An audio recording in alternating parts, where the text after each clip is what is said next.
नमस्कार, आप सभी लोगों का स्वागत है हमारे आज के खास प्रोग्राम में। प्रिय दर्शकों, आज के इस वीडियो के माध्यम से हम लोग चर्चा करेंगे कैसा रहेगा मार्च 2024 कन्या राशि के जातकों के लिए।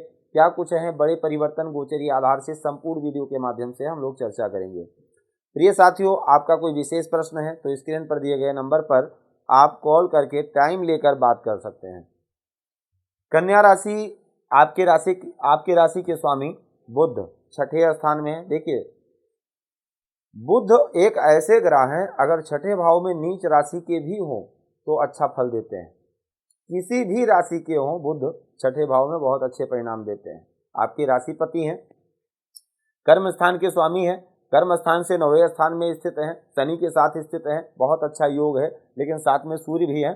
सूर्य, शनि और बुध, इन तीन ग्रहों की युक्ति आपके कैरियर के लिए बहुत अच्छी है। इस मंथ में कुछ विशेष प्रकाश पड़ सकता है कि कुछ विशेष उपलब्धि आपको प्राप्त हो सकती है, या कोई ऐसा व्यक्ति जिसको आप नजरअंदाज करते थे उसकी मदद से आपको करियर में कुछ विशेष सफलता प्राप्त होने के योग बन रहे हैं। अगर देखा जाए, मोटे तौर में अगर देखा जाए तो ये मंथ आपके करियर के लिए बहुत अच्छा है, लेकिन दौड़ भाग अधिक रहेगी। द्वादश स्थान पर बृहस्पति का प्रभाव है, धन भाव पर भी बृहस्पति का प्रभाव है। खर्च भी कुछ अधिक होंगे। फाइनेंशियली आपका हाथ टाइट रहेगा। पैसा आएगा तो सही, लेकिन पैसा खर्च भी बहुत अच्छी मात्रा में होगा। वो सही जगह पर ही होगा। हो सकता है प्रॉपर्टी में लगाएं, हो सकता है आपका मकान बन रहा हो सकता है बच्चों के लिए कुछ ऐसा परचेज कर लें। तो कुल मिलाकर के धन की स्थिति भी अगर देखा जाए तो काफी हद तक ठीक है। लेकिन अगर आप शिक्षा अध्ययन कर रहे हैं, पढ़ाई से संबंधित अगर आपका प्रश्न है, तो बच्चों के लिए समय थोड़ा सा ध्यान रखने की जरूरत है, क्योंकि बृहस्पति का गोचर अष्टम भाव में है। अगर आप शादीशुदा हैं, विवाह हो चुका है, तो पत्नी से इस समय पर कुछ दूर पति पत्नी या कोई भी हो, दूर जाने का योग बन सकता है। इस समय पर थोड़ी सी दूरी बन सकती है, नौकरी बस, व्यापार बस, या जो भी ऐसा योग बन सकता है, क्योंकि सप्तमेश बृहस्पति है, अष्टम भाव में है और मन को भ्रमित करते हैं। कहते हैं ना, बुद्ध्या विहीन मत विभ्रम सर्वशून्यम। राहु सप्तम स्थान में गोचर वश हैं, इसलिए मर्यादा और डिसिप्लिन में रहने की जरूरत है, क्योंकि आपकी बुद्धि को भ्रष्ट कर सकते हैं, कुपंथ पर मन को ले जा सकते हैं राहु और केतु। इसलिए अपने आप को कंट्रोल में रखना है, पतन नहीं होने देना है। चारित्रिक रूप से कहीं ना कहीं भ्रमित करने का प्रयास कर सकते हैं राहु और केतु।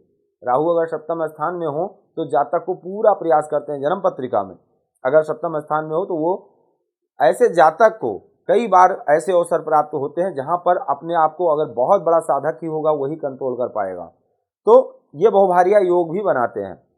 दूसरे नंबर पर मंगल, जो कि अष्टम के स्वामी है, पंचम भाव में है और शुक्र के साथ हैं। शुक्र धन भाव के स्वामी है। और एक बात और है, इस समय पर आपकी संतान से आपको अपेक्षित फल मिल सकता है। संतान की इच्छा है तो संतान प्राप्ति हो सकती है।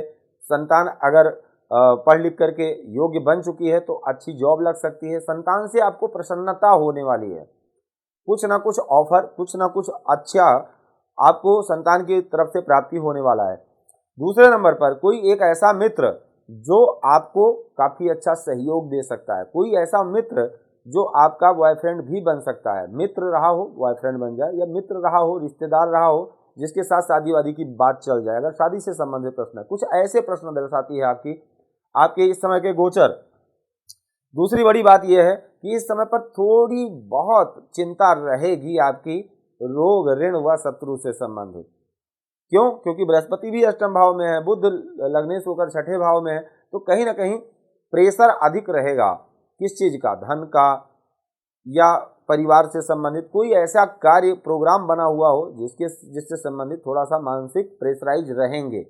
विशेष रूप से अगर देखा जाए तो गुरु का आपको विशेष रूप से उपाय करने की जरूरत है इस समय पर। 15 तारीख के बाद सूर्य और राहु का योग बनने वाला है सप्तम भाव में। अगर ये योग सप्तम भाव में अगर बनता है तो दाम्पत्य जीवन में अगर पहले से परेशानी चल रही थी तो लड़ाई, क्योंकि राहु पहले से है, लड़ाई झगड़े, आपस में मनभेद या अलगाव, नाराज हो जाना एक दूसरे से, ये सब कुछ हो सकता है। षड्यंत्र भी उत्पन्न, अगर आप ध्यान नहीं देंगे, पत्रिका में पहले से सप्तम भाव पीड़ित है और गोचर भी खराब हुआ है, तो इस समय पर आरोप प्रत्यारोप लग करके और बात कोर्ट केस तक जा सकती है। इसका आपको ध्यान रखना है। विशेष रूप से कलंक से बचना है। गवर्नमेंट जॉब में है तो राज्य सरकार से संबंधित अगर काम करते हैं तो भी आपको सावधान रहने की जरूरत है। स्वास्थ्य में पेट से संबंधित परेशानी, सर से संबंधित परेशानी, पिता को या पिता तुल्य किसी व्यक्ति को, सदस्य को परेशानी हो सकती है। इसका आपको विशेष रूप से ध्यान रखना है। सूर्य और राहु की युक्ति सप्तम भाव में है। ये दर्शाती है कि इस समय कोई रिस्क का काम नहीं करना है। लॉटरी, सट्टा, शेयर बाजार में अगर काम करते हैं बहुत सतर्क है। थोड़ा कम लाभ हो चलेगा, लेकिन ज्यादा लाभ के चक्कर में आप नुकसान कर सकते हैं। ये शब्द आपको याद रखना है कि ज्यादा लालच नहीं करना है। जिस जातक की पत्रिका में द्वितीय भाव में, पंचम भाव में, सप्तम भाव में, नवम भाव, एकादश स्थान में, एकादश स्थान, दसम स्थान में सूर्य राहु की युक्ति हो, ऐसे जातक शेयर बाजार आदि से संबंधित काम करते हैं और करने के बाद अचानक उनको नुकसान भी होता है। रिस्क लेते हैं, नुकसान हो जाता है। चंद्रमा राहु की युक्ति अगर द्वितीय या पंचम भाव में हो तो ऐसे जातक को लत लगती है किसी बुरी चीज की, चाहे वो सट्टा हो, शेयर बाजार हो, लॉटरी हो, जुआ हो या कुछ विशेष लत, नशे की, किसी न किसी लत का शिकार हो जाता है अगर चंद्रमा राहु की युक्ति द्वितीय या पंचम भाव में हो। तो इससे आपको सतर्क रहना है। अगर ऐसा योग बना हुआ है, इसका समय से पहले उपाय कर लें। आज के लिए सिर्फ इतना ही। जय श्री राम। भूमि, भवन, वाहन, धन संपत्ति, शादी, व्यापार एवं संतान आदि से संबंधित समस्याओं से हैं परेशान और चाहते हैं उसका संपूर्ण निदान, तो ज्योतिर्विद अमरीश तिवारी जी से तुरंत संपर्क करें। हमारे संपर्क सूत्र हैं 9718504998। हमारे यहाँ वैदिक ब्राह्मणों के द्वारा सभी प्रकार के पूजा पाठ, कर्मकांड, यज्ञ अनुष्ठान, विवाह, गृह कलेश, काल सर्पदोष व नवग्रहों की पूजा आदि कराई जाती है। हमारे यहाँ सभी प्रकार के यंत्र, राशि रत्न, कवच, जन्मपत्री एवं रुद्राक्ष सिद्ध किए जाते हैं।